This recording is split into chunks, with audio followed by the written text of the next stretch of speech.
नमस्कार, light yourself के अंदर आप सबका स्वागत है। तो आज हम बीन के बारे में बात करेंगे। बीन बी की ही थर्ड फॉर्म है और बी के ऊपर मैंने पहले से ही 2 वीडियोस बनाई हुई हैं। उनके यूजेस को मैंने समझाया हुआ है।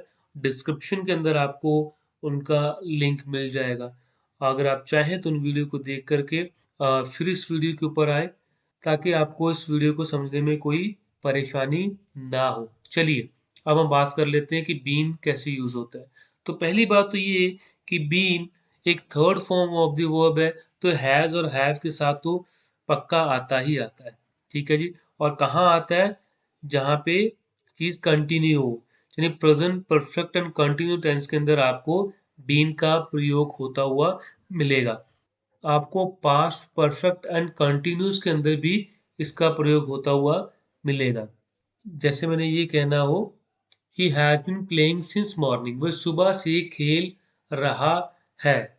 और या फिर मैंने ये कहना हो कि सुबह से खेल रहा था, तो मैं कैसे कहूंगा? He had been playing since morning, वह सुबह से खेल रहा था।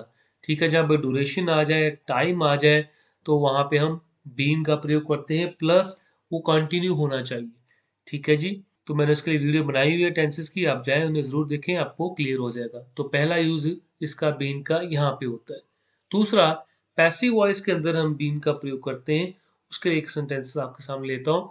This chapter has been divided into 2 part. ये चैप्टर 2 भागों में विभाजित किया गया है।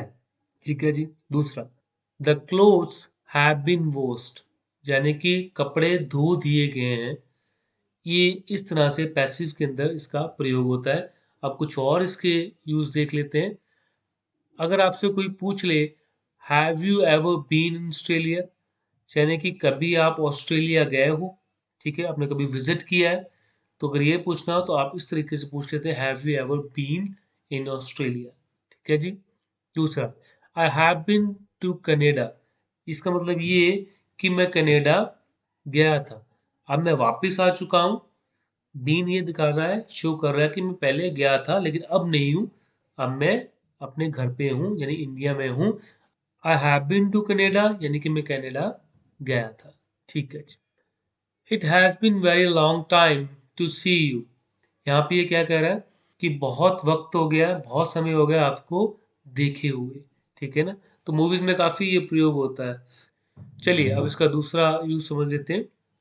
ही has been a national champion of boxing, यहाँ पे ये कह रहा है कि वो बॉक्सिंग का नेशनल चैंपियन रह चुका है। ठीक है ना। जब हमें ऐसा कुछ कहना हो कि वो रह चुके हैं, तो हम बीन का प्रयोग कर लेते हैं या करते हैं। ही हैज बीन अ जज ऑफ सुप्रीम कोर्ट, यानी कि वो सुप्रीम कोर्ट के जज रह चुके हैं। ठीक है जी। चलिए अब कुछ और यूज देख लेते हैं इसके बीन के ही। I have never been on TV, यानी कि मैं टीवी के ऊपर कभी नहीं आया। My brother has been in Tokyo for 5 year, यानी कि मेरा ब्रदर 5 साल से टोक्यो में है। ठीक है जी। तो इस तरीके से आप बीन का प्रयोग करते हैं। मैंने कोशिश की है कि मैं सारे यूजेस बीन के आपको समझा सकूं, और शायद ही कोई यूज रह गया हो और आप समझे हों, आपने सीखा हो कि किस प्रकार से बीन का प्रयोग होता है और उसके डिफरेंस मीनिंग होते हैं। चलिए अब हम नेक्स्ट वीडियो में मिलेंगे बीइंग के बारे में, कि बीइंग का किस तरह से प्रयोग होता है। तब तक आप अपना ख्याल रखें, अपने माँ बाप का ख्याल रखें, वृक्ष लगाएं, पर्यावरण बचाएं। धन्यवाद।